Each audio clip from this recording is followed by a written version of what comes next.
हमनी के संस्कृति, हमनी के संस्कार सदा रहे हमनी के साथ। भारत के महान ग्रंथ और काव्य सब के संपूर्ण संकलन सब्सक्राइब करें तिलक। हम का करती मायावती, मायावी और प्रलयासुर के हत्या करके ग्वाला सब हमार क्रोध के अग्नि कुंड में घी छिड़के के काम कैले बा, जैसे हमार क्रोध और भी बढ़ गई बा। मतलब आपकी शक्ति और भी बढ़ गई है। इस शक्ति के दुरुपयोग मत करी, आपन क्रोध के सही दिशा दी ही। ए राजमहल से बाहर निकली महाराज, काहे कि बुद्धिमान शत्रु स्वयं चल के चरणन में ना आवेलन। सांप के मारे खातिर ओकर बिल में हाथ डाले के पड़ेला। तो ठीक कहता रो मायावती, आज तू हमार क्रोध के सही दिशा दिले हो। कृष्ण जैसन मायावी शत्रु के सामना हमार मायावी दानव ना कर सकेलन। अब हम स्वयं शत्रु के राजमहल में घुस के ओकर बेटा के हरण कराब और तोहरा सामने यादवन के कुल दीपक के बुझा दे। हाँ,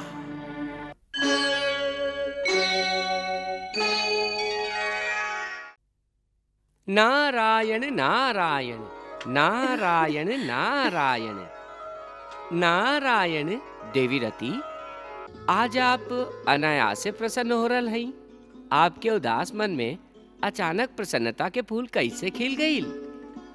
खुशी के ही तो बात है। ओ देखिए देवऋषि,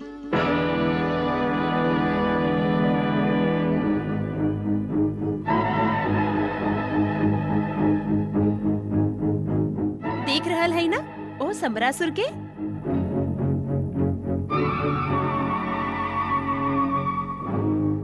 बहुत नादान है, भगवान श्री कृष्ण से फिर से टक्कर ले जा रहल है। आपन बेटा खोके भी अक्कल ना आइल।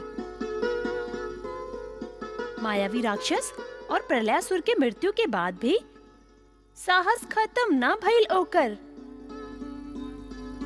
और अब स्वयं प्रद्युम्न के हरण के मूर्खता प्रदर्शित करे जा रहल है। बाकी ओकरा भी द्वारिका से मुंह के खाके उल्टे पैर ही लौटे के पड़ी। नारायण नारायण। देवी रति, शंबरासुर के मायावी और देवी शक्ति से आप भली भांति परिचित नहीं थी।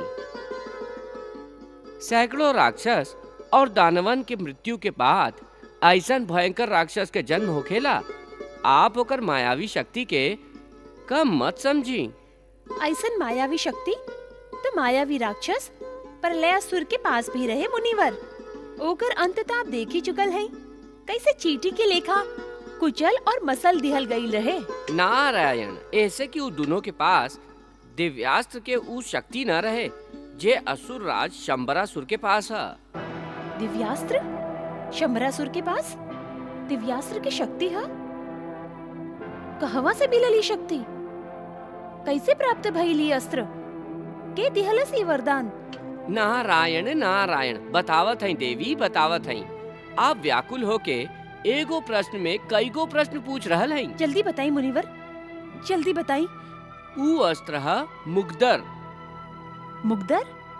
हाँ देवी, मुग्दर, जे युद्ध भूमि में आपन शत्रुअन पर काल दंड के लेखा प्रहार करेला।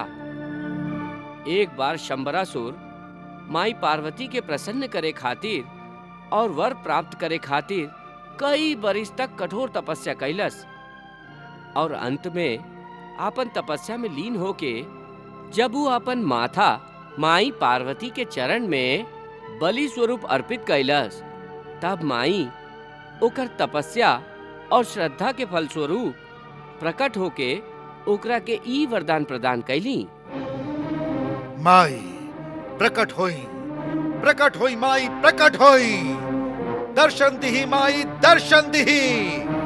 माई हमके दर्शन दिही, माई हमके दर्शन दिही, माई हमके दर्शन दिही।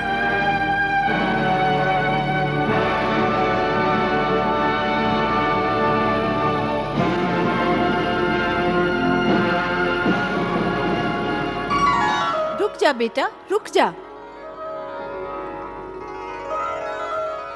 प्रणाम माई। आयुष्मान भव।